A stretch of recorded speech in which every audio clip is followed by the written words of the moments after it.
Buenos días, querida iglesia, qué contento de estar nuevamente juntos, poder cantar a Dios, poder escuchar su palabra, y es hermoso que cada domingo podamos hacer eso corporativamente. Este nuevo tiempo que viene vamos a tener a partir del 16 de mayo una serie de estudios llamada Iglesia 4.0.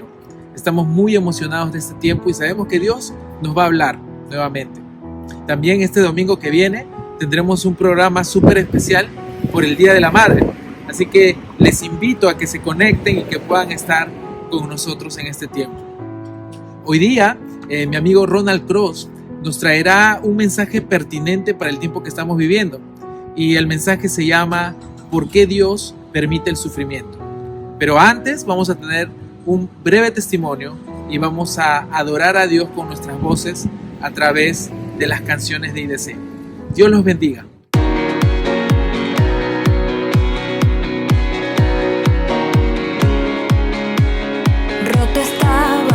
Corazón, pero tu mano me rescató. Del polvo yo volví a nacer. La salvación en ti encontré. Tu amor no puedo expresar. Te seguiré por la eternidad. En tu gracia caminaré. En libertad siempre viviré.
Sublime gracia del Señor, que un infeliz salvó.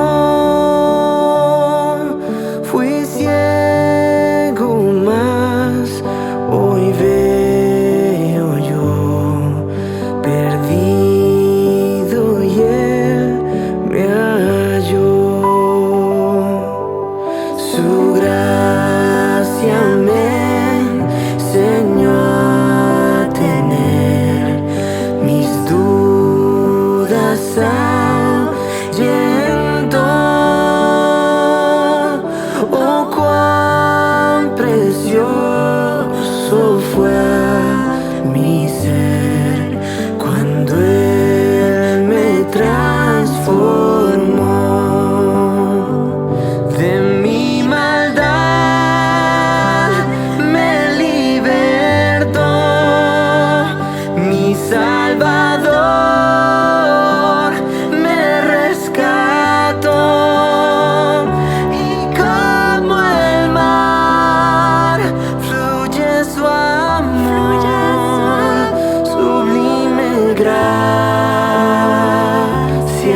hay amor.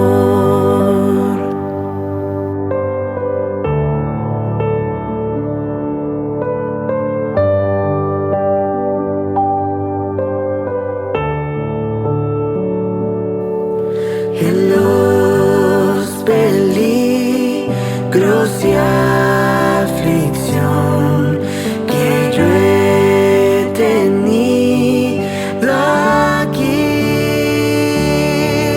su gracia siempre me libró y me guiará al hogar.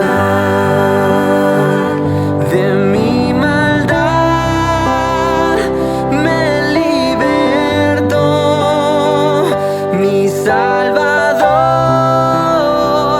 me rescató, y como el mar fluye su amor, sublime gracia y amor. De mi maldad me libertó mi Salvador, me rescató, y como el mar fluye su amor, sublime gracia y amor.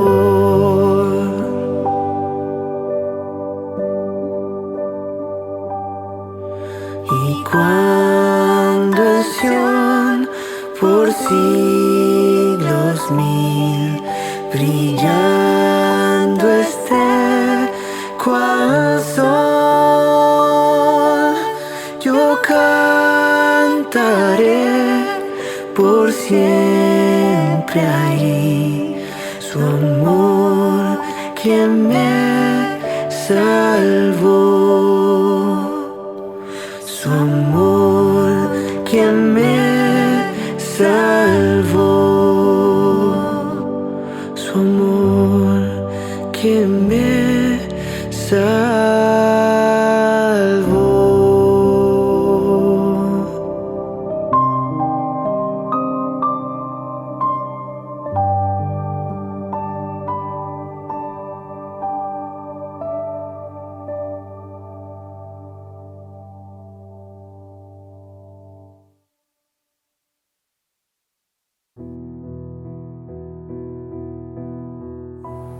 Hemos cantado de la sublime gracia de Dios y de verdad la necesitamos, porque nadie de nosotros es perfecto.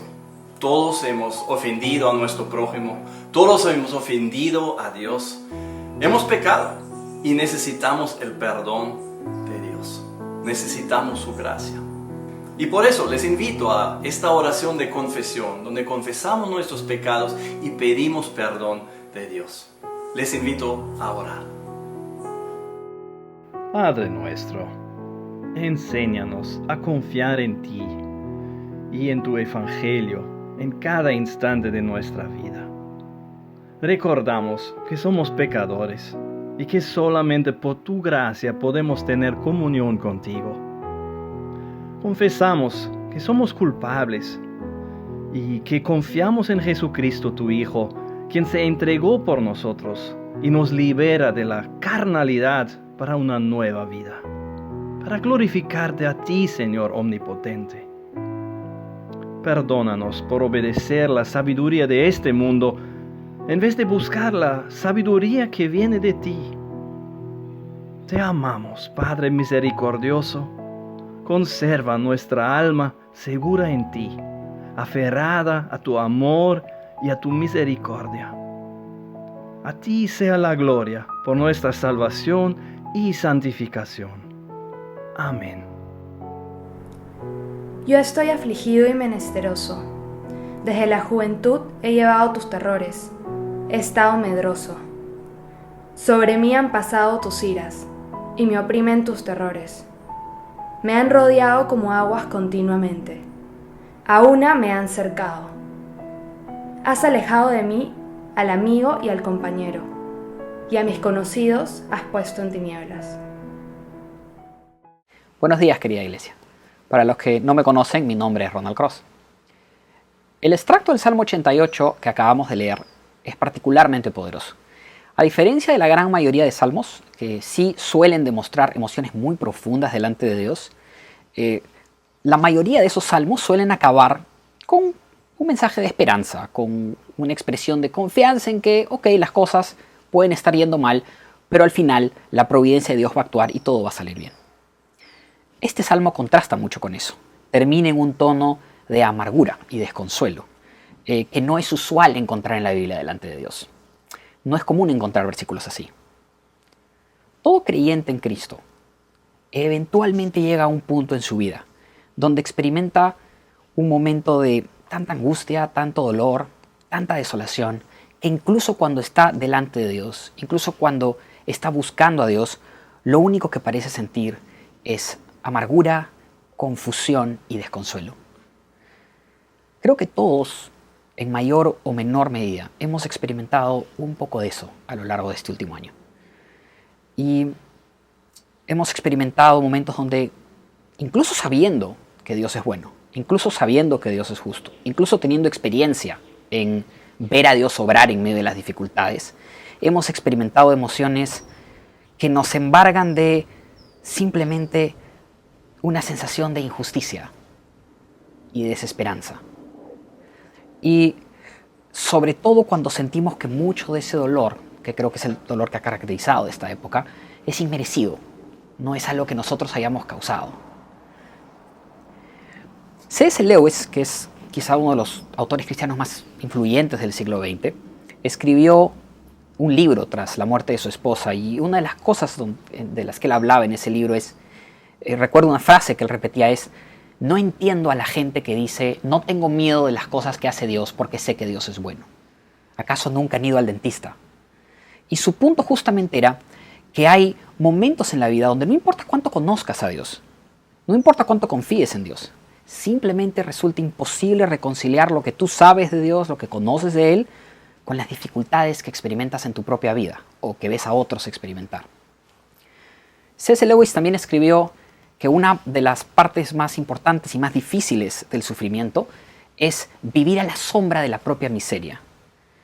Que no es solo el hecho de que sufrimos, sino de que cuando sufrimos no podemos pensar en otra cosa que no sea que estamos sufriendo. Cuando yo era más joven, cuando era joven, creo que ya no tengo edad para decir cuando era más joven, yo atravesé varios episodios de depresión y recuerdo que esta frase penetró mi corazón, porque recuerdo lo agotador, la manera en que te drena totalmente energía cuando estás deprimido, cuando sufres. Y creo que toda esta experiencia, toda esta vorágine de emociones nos lleva inevitablemente a preguntarnos, ¿por qué es que Dios permite esto? ¿Por qué sufrimos? ¿Por qué podemos sufrir tan profundamente, tan desconsoladamente a veces? ¿Por qué experimentamos cosas agobiantes y difíciles para los cuales no parecemos encontrar mayor propósito o sentido? Para abordar este tema, creo que es importante empezar haciendo un breve paréntesis y separar esta pregunta, ¿por qué sufrimos?, en dos componentes. Parquemos por un momento la parte emocional y espiritual que tiene el sufrimiento y tratemos de abordar el tema racionalmente. Utilicemos nuestra mente primero. En la apologética, que es la rama de la teología que se encarga de argumentar y defender la fe cristiana frente a personas que no lo son, cada vez que ellas hacen una pregunta o presentan algún cuestionamiento racional, la apologética busca, como manda 1 de Pedro 3:15, es estar preparado para dar una defensa de por qué creemos lo que creemos, para dar una razón de la esperanza que hay de nosotros. La apologética llama a esta pregunta del por qué sufrimos como el problema de la maldad y el sufrimiento. Y el problema de la maldad y el sufrimiento es quizás el problema más desafiante de la apologética. Para abordarlo primero intelectualmente, creo que la mejor formulación del problema es una del filósofo J.L. Mackie, que fue hecha en los años 50, y que básicamente se postula así. Si Dios realmente existe, y Dios es omnipotente, es decir, puede hacerlo todo, es todopoderoso, y es omnisciente, es decir, lo sabe todo, no hay nada que escapa a su conocimiento, y también es omnibenevolente, que es todo bondad. No hay nada más bueno que Dios. Dios es el máximo bien. Entonces, ¿por qué la maldad y el sufrimiento existen? Todos estamos de acuerdo en que la maldad y el sufrimiento son cosas negativas. No importa si crees en Dios o si no crees en Dios, todos tenemos grabado en lo más profundo de nuestra alma, de nuestra psique, de nuestra mente, de cómo quieras verlo, la idea de que la maldad y el sufrimiento son cosas malas que idealmente no quisiéramos experimentar ni ver a otros experimentar. Entonces, si todos estamos de acuerdo en esto y sabemos que hay maldad y sufrimiento en el mundo, entonces el hecho de que esa maldad exista y de que la veamos en el mundo implica que o Dios no es omnipotente, porque Dios no podría eliminar esa maldad, o Dios no es omnisciente, porque Dios no sabría simplemente cómo eliminarla, o Dios no es omnibenevolente, porque sabiendo cómo eliminarla y pudiendo eliminarla, no querría eliminarla y por lo tanto no podríamos decir que es todo bondad. Por lo tanto, bajo esta postulación, aparentemente la existencia de la maldad probaría que Dios no existe. Ahora, ¿qué es lo que nos dice la fe cristiana al respecto? Bueno, lo primero que es interesante apuntar con respecto al problema de la maldad es que cuando observas sus premisas, las premisas que acabo de explicar, el solo hecho de que haya el concepto de maldad, el solo hecho de que todos los seres humanos tengamos metido en la cabeza, tengamos grabado en lo más profundo de nuestra alma, nuestro corazón, nuestra psique, como lo quieras llamar, un compás moral, una brújula que nos dice hay cosas que son buenas y deseables y que queremos, como el amor y la honestidad y el perdón, y hay cosas que son malas, como el dolor y el sufrimiento y la muerte y los niños que se enferman de cáncer. El solo hecho de que tengamos esa brújula para la fe cristiana es muy interesante. Es un indicio para los cristianos de que hemos sido hechos a imagen y semejanza de Dios. Dios ha grabado ese compás en nosotros. Ahora, no todos los seres humanos estamos de acuerdo en qué va a cada lado de la balanza. Algunas cosas que son buenas nos pueden parecer malas y otras cosas que son malas parecerles buenas dependiendo de la cultura y una serie de cosas. Pero todos estamos de acuerdo en esta polaridad. Todos entonces creemos que hay algo objetivo, incuestionable en la fábrica misma del universo y de nuestra mente y nuestra moralidad, que es objetivamente bueno y objetivamente malo. El punto es que para los cristianos, la fuente de ese compás, la fuente que demarca qué es bueno y qué es malo, tiene que ser Dios. Tendría que haber algo fuera del orden creado, algo de una naturaleza inmutable, es decir, que no puede cambiar, algo que es completamente objetivo y no depende de la perspectiva de nadie, que defina qué es bueno y qué es malo para que tengamos esta sensación, y ese algo es Dios. Esa es una de las primeras respuestas del cristianismo. Básicamente, la sola existencia de la pregunta, el solo hecho de que te maravilles por qué hay maldad en el mundo, en cierto modo apunta a que Dios existe, porque es Dios el que ha sembrado esa pregunta, esa expectativa en ti. Ahora, ¿qué es la maldad? ¿Cómo la definimos? En la filosofía cristiana consideramos que la maldad es la ausencia de bondad. Todo en la creación, todo lo que ha sido creado por Dios, cuando revisamos Génesis, es bueno. Al final del acto creador, Dios afirma que vio todo era en bueno en gran manera. Sabemos entonces que las cosas malas no fueron creadas. Las cosas malas son deformaciones de la bondad. Ocurren cuando una persona, en realidad un agente libre dentro de la creación, se comporta de tal manera que su foco, su orientación, no está hacia Dios, ni hacia las cosas que honran y obedecen a Dios, sino hacia satisfacer algo que está dentro de la creación. Tienen su enfoque en algo que ha sido creado. Normalmente, para los seres humanos, nosotros mismos. Nosotros pecamos cuando privilegiamos nuestros propios intereses, las cosas que más nos importan a nosotros, sobre las cosas que honran a Dios. Y ese realmente es lo que genera maldad. Ahora, Tomás de Aquino, el famoso padre de la Iglesia, en la Suma Teológica define dos categorías de maldad. Una es la maldad moral. La maldad moral es la maldad que tiene su origen en el comportamiento humano. El mal que el ser humano produce mediante su conducta. Los asesinatos, los robos, la envidia, básicamente todo lo que es pecado es producto de la maldad moral. Pero hay otro tipo de maldad que tiene que ver con el dolor físico, que tiene que ver con los desastres naturales, como la pandemia que estamos viviendo. es todo el sufrimiento que es causado no por acción directa del ser humano, sino por la misma naturaleza del universo alrededor nuestro. ¿Por qué hacemos esta división? Porque cuando tratamos de responder a la pregunta de por qué sufrimos, necesitamos separar estos dos tipos de maldad para poder dar una respuesta, porque hay una respuesta diferente para cada uno. Quizás la mejor respuesta que la fe cristiana puede dar para la existencia del mal moral ha sido postulada por el filósofo cristiano Alvin Plantinga, en una respuesta que suele llamarse la defensa del libre albedrío. ¿En qué consiste esta respuesta? Básicamente lo que Plantinga indica es la razón por la que el mal existe, el mal moral existe, es porque es necesario que el ser humano tenga la potestad de poder decidir si quiere obrar bien, si quiere portarse bien, si quiere obedecer a Dios, o portarse mal, hacer lo malo. Es necesario que tenga esa facultad para que sea genuinamente libre. Si el ser humano no tuviera esa libertad, si Adán y Eva, cuando fueron creados en ese mundo perfecto, no hubieran tenido la libertad para pecar comiendo del árbol, del fruto del conocimiento de la vida y de la muerte, no hubieran sido genuinamente libres. Y al no ser genuinamente libres, no se podría decir que son personas, que son entes separados de Dios, hechos a imagen y semejanza suya, pero libres de Él, independientes de Él, no simplemente una extensión de su propia voluntad. Entonces, es necesaria la existencia, la impotencia de esta maldad para que Dios pueda crearnos y relacionarse con nosotros.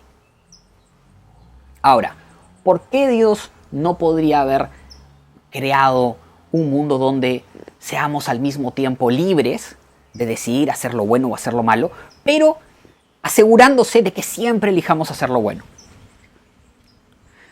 La respuesta a esto es porque eso es imposible. Genuina libertad implica la posibilidad de poder elegir lo malo. Si nunca elegimos lo malo, no se puede afirmar que somos genuinamente libres de elegirlo. Ahora, esto no significa que Dios no sea todopoderoso.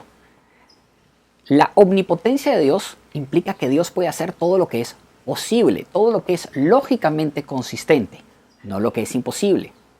Aquí es donde quizás ustedes se acuerden si han llevado quizás filosofía en la universidad o en el colegio, aquellas viejas falacias como si Dios es todopoderoso, ¿por qué no puede hacer una piedra tan pesada que Él mismo no pueda levantar? ¿O por qué no puede dibujar un círculo cuadrado?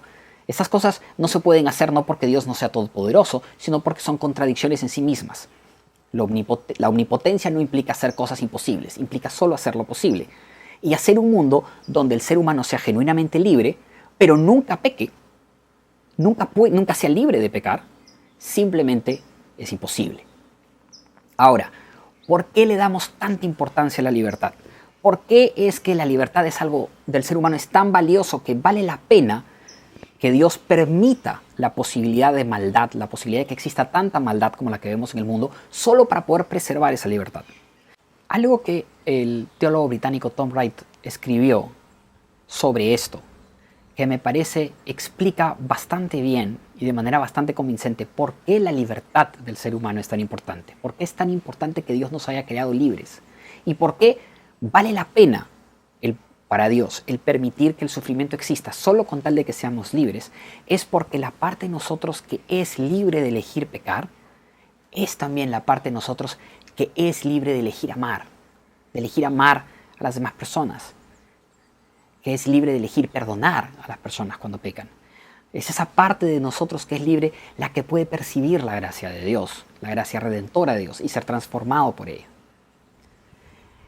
Él escribe que es esta parte la que nos permite, la misma parte que nos permite pecar, la que nos hace experimentar profundo gozo, pero también profundo dolor.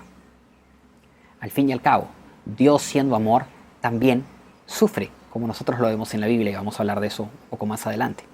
Entonces, pensemos que el precio de esa libertad, o más que el precio, la condición para que esa libertad que nos permite amar a Dios exista, es que el sufrimiento exista. Ahora, pongamos de lado la maldad moral, la maldad natural. La llamada maldad natural, de nuevo, cuando hablamos de maldad natural estamos hablando de la maldad que no es ocasionada por el comportamiento humano, sino del sufrimiento derivado de fuentes, como su nombre lo dice, naturales, los desastres naturales o el dolor físico que a veces podemos sentir. La respuesta en este caso es un poco más difícil de digerir, pero creo que lo más resaltante ahí es recordar que cuando Dios crea el universo, en Génesis, al margen de cuál sea tu interpretación o dónde aterrizas en el tema de cómo este proceso ocurrió, lo que Génesis incuestionablemente enseña es que Dios creó un mundo en perfecto equilibrio, donde no había pecado, donde no había necesidad de sufrimiento. La creación estaba en armonía y el ser humano estaba en armonía con Dios y con la creación. Adán y Eva fueron creados en un momento donde no sufrían.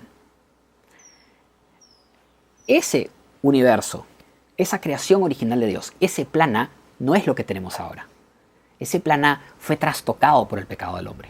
En el momento en que el ser humano, en ejercicio de esa libertad de la que hablamos antes, peca, el pecado ingresa a la creación y contamina toda la creación, no solamente al ser humano. Entonces, cuando experimentamos desastres naturales, no estamos experimentando obviamente consecuencias de la conducta directa humana, pero sí estamos experimentando los dolores de la creación, el sufrimiento que el pecado del hombre trajo a la creación. Yo sé que eso es difícil de absorber y por eso creo que es importante cuando hablamos de la maldad natural, sobre todo en este tiempo donde todos hemos experimentado mucho a consecuencia de la maldad natural, que nos enfoquemos en que el hecho de que la maldad natural tenga ese origen no quita que la maldad natural no sea utilizada por Dios hoy en día para propósitos perfectos, para propósitos suyos, para cosas que nos ayudan a bien. Uno de los propósitos de ello es para construir nuestro carácter. Creo que todos podemos estar de acuerdo en que los seres humanos solemos requerir de experiencias difíciles para poder crecer. Hay muchísimos casos de personas a los cuales experimentar una enfermedad o una pérdida o sufrir una crisis los han llevado a crecer en su relación con Dios, a madurar. Es difícil imaginar un mundo donde no existe ningún tipo de sufrimiento y al mismo tiempo nosotros podamos crecer como personas. Otra de las cosas que también es importante tener en cuenta es, no sabemos cómo el sufrimiento que experimentamos hoy va a afectar no solamente a nosotros en el futuro, sino a futuras generaciones. Esto solo lo sabe Dios, que tiene una perspectiva eterna. Pensemos en el ejemplo de Job. Job nunca se enteró de esta, si ustedes leen el libro de Job, de esta discusión, de este debate entre Dios y Satanás sobre si Job iba o no a ser realmente fiel una vez que se le expusiera todas estas pruebas terribles que él vio. Nunca se entera en el libro de Job. Lo único que él ve desde su perspectiva es que ocurren todas estas catástrofes, una detrás de otra, casi todas ellas producto de maldad natural realmente, y él pierde a sus hijos, y luego pierde su riqueza, pierde su casa, hasta su esposa de alguna manera lo resondra terriblemente. Sus amigos vienen y le llaman la atención y le echan la culpa y le dicen que algún pecado oculto debe haber cometido, sin entender bien el porqué. Y nunca se entera el porqué. Cuando el libro termina tampoco es que Dios le explica qué ha pasado. Sin embargo, el relato de Job ha sido de enorme bendición para nosotros. La historia de Job nos edifica sobre la importancia de ser fieles a Dios, nos da perspectiva sobre cuán más grande Dios es que nosotros. Y también nos enseña sobre cómo Dios recompensa la fidelidad de los que le sirven durante momentos de dificultad.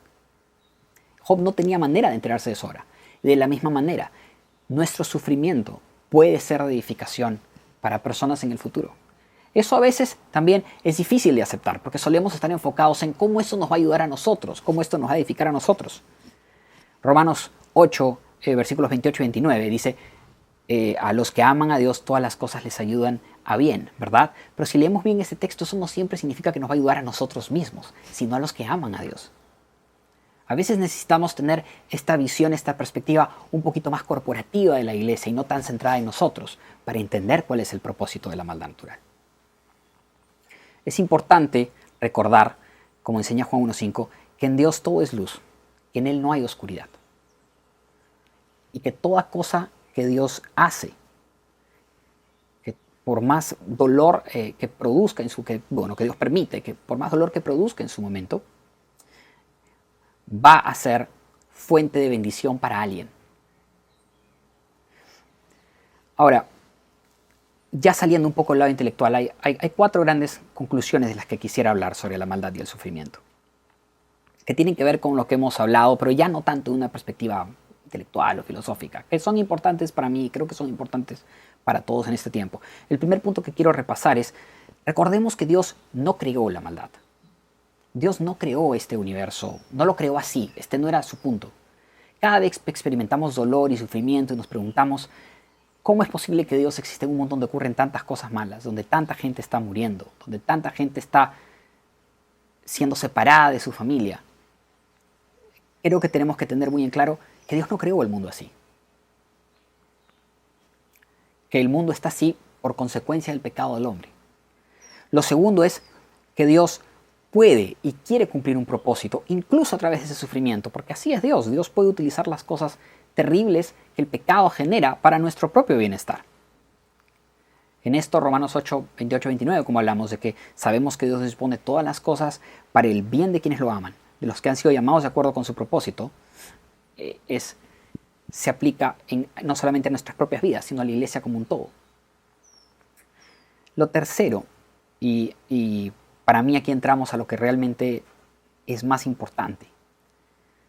Cada vez que pensemos en lo difícil que es el sufrimiento, tenemos que tener en cuenta que Dios también experimentó maldad y sufrimiento Él mismo. Que cuando Jesús estuvo aquí en la tierra, experimentó, tal y como un ser humano experimenta en su propio cuerpo, en su propia mente, lo que es la maldad, lo que es el dolor. Hay una historia en Juan 11. No sé si ustedes han escuchado la historia de Jesús y Lázaro, ¿verdad?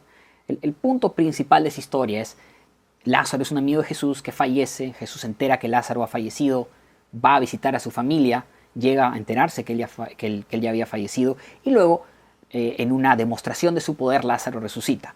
La historia es un guiño profético a la futura resurrección de Jesús y esa suele ser la principal enseñanza. Pero hay un detalle importante en la historia de Lázaro. La Biblia enseña que cuando Jesús llega al lugar donde Lázaro había fallecido y ve a su familia, llora amargamente. ¿Por qué es que llora Jesús? ¿Por qué experimenta dolor Jesús? No es simplemente por duelo, no es el dolor de que Lázaro haya muerto, porque Jesús sabe que Lázaro va a resucitar en 20 o 30 minutos. Jesús es Dios y es omnisciente, sabe lo que va a ocurrir a continuación. Uno esperaría que la actitud sea, no hay necesidad de que nadie llore, ahorita Lázaro se para, no se preocupen. Pero la Biblia enseña que Jesús llora amargamente. ¿Por qué? Porque es en ese momento, es un momento donde Jesús conecta con el sufrimiento humano ante la muerte, con lo que la muerte implica para nosotros, con las consecuencias que el pecado ha traído para nosotros y el dolor que nos causa. Lo que te está mostrando es la capacidad de Dios de empatizar con tu dolor. Otro momento clave de la vida de Jesús donde podemos ver a Jesús sufriendo es en Getsemaní. Cuando Jesús va a Getsemaní, poco antes de ser entregado, Jesús ora y su oración es muy conmovedora. Es una oración llena de angustia, diciéndole al Señor, Padre, si te es posible, aparta de mí esta copa. No quiero pasar por esto, Señor. Tengo temor. Jesús está agobiado y angustiado. Y la Biblia dice que era tal su angustia que incluso llora lágrimas de sangre. Todos podemos empatizar con eso. Todos hemos sabido este año lo que es llorar, pedir desesperadamente a Dios que haga un milagro, que nos ahorre el dolor de la muerte de un ser querido, que nos ahorre el dolor de experimentar enfermedad a nosotros. E incluso que la respuesta sea no. Porque Jesús fue a la cruz. Tal y como nosotros como iglesia hemos hecho oraciones este año, en donde la respuesta no ha sido la que hubiéramos querido. Y por último está la crucifixión en general. Hay una cosa curiosa sobre la crucifixión, que creo que me llena de consuelo y de aliento cuando pienso en la realidad del sufrimiento. La crucifixión como método de ejecución fue diseñada por el Imperio Romano para enviar un mensaje a la gente. Era un método de ejecución usualmente reservado para crímenes de naturaleza política. era una muerte brutal, muy cruel y muy pública, muy humillante para el condenado.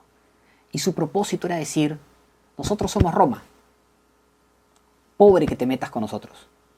No hay esperanza para el que trata de levantarse contra nosotros. Era una forma de demostrar el triunfo total, final y definitivo de Roma sobre todos los pueblos que Roma había conquistado y sobre cualquier aspiración de tratar de derrotarla.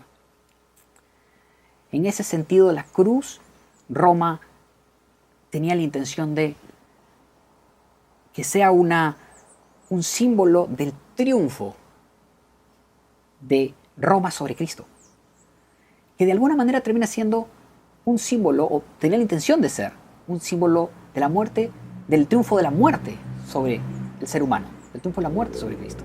Y sin embargo, la cruz, esa misma cruz, se convirtió en el símbolo universal de la fe cristiana. ¿Y qué es la fe cristiana? Más que la esperanza firme en que la muerte ha sido derrotada. Son cosas hermosas las que a veces Dios hace con la historia. Un símbolo que fue creado para mostrar el triunfo del mal sobre el bien, se volvió el símbolo universal del bien sobre el mal. Y me lleva a mi último punto. La maldad y el sufrimiento tienen una fecha de expiración. Apocalipsis 21, versículos 3 al 4 indican que cuando Jesús vuelva, Él mismo secará las lágrimas de nuestros ojos y no habrá más sufrimiento, ni más dolor, ni más muerte. Cuando la gente plantea la pregunta, ¿por qué Dios tolera que haya tanta maldad y tanto sufrimiento en el mundo? La respuesta correcta realmente es: Jesús no tolera que haya tanta maldad y sufrimiento en el mundo.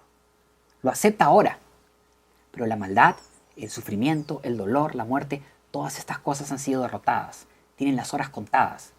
El triunfo de Jesús en la cruz implica su fin. Y llegará el día, y esa esperanza es cierta, tan cierta como que hoy es domingo, en que no tengamos que temer más al dolor y al sufrimiento.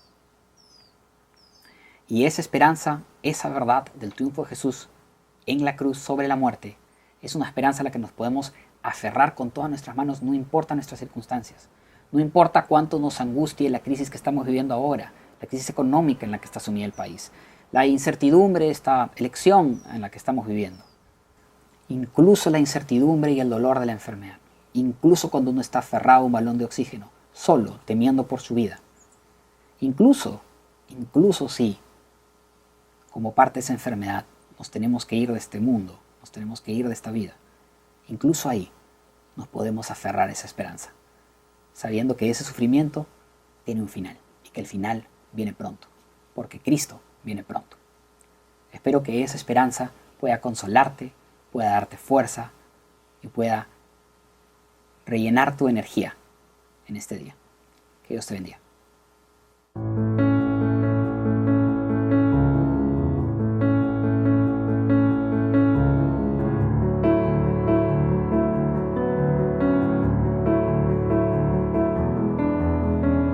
Ante ti hoy me encuentro y postrado me presento. Tu esplendor me conquistó, con tu paz me abrazas, me rodeas con tu gracia, tu amor me inundó, me acerco a ti, te abro mi corazón, mi vida tuya es. Ya no hay temor, me rindo a ti, me humillo ante tu amor. Oh, tu amor.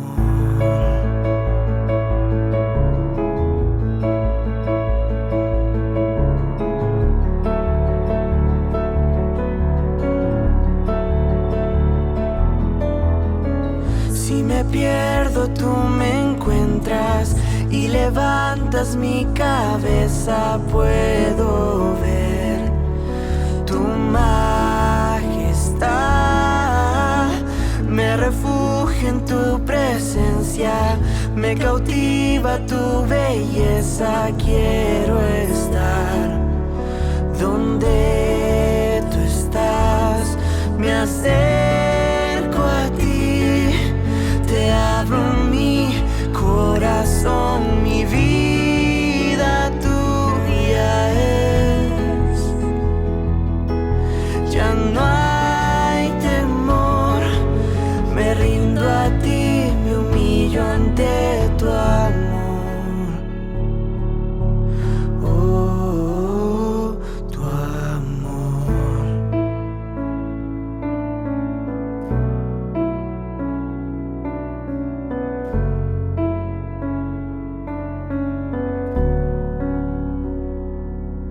Profundo amor que lava mi interior, escucha mi clamor, te necesito, Dios.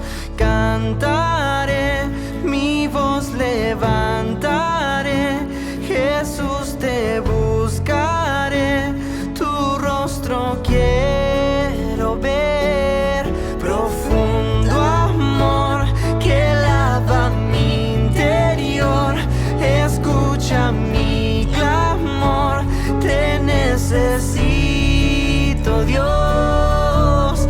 Cantaré, mi voz levantaré, Jesús te buscaré, tu rostro quiero ver. Me acerco a ti, te abro mi corazón, mi vida tuya es. Ya no hay temor, me rindo a ti, me humillo ante tu amor. Oh, tu amor.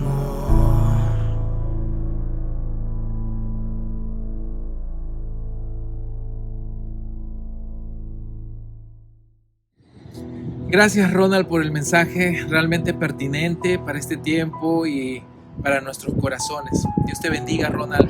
Y es impresionante cómo se ha pasado más de un año viviendo de esta manera, haciéndolo todo virtual, y cómo Dios ha permitido de que hagamos iglesia de esta manera.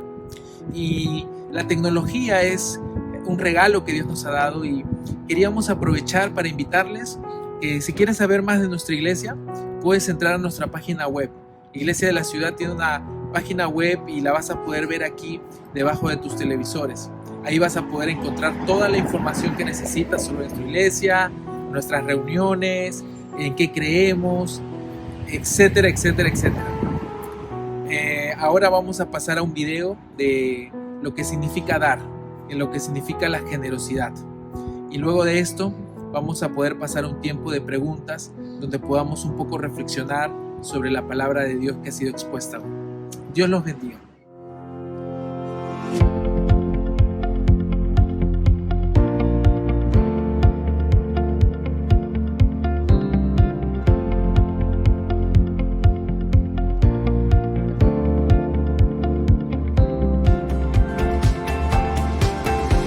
Tu generosidad nos permite cumplir con nuestra misión de ser y hacer discípulos de Jesucristo, contribuyendo así al bienestar integral de nuestra ciudad. Gracias por invertir en la vida de otros.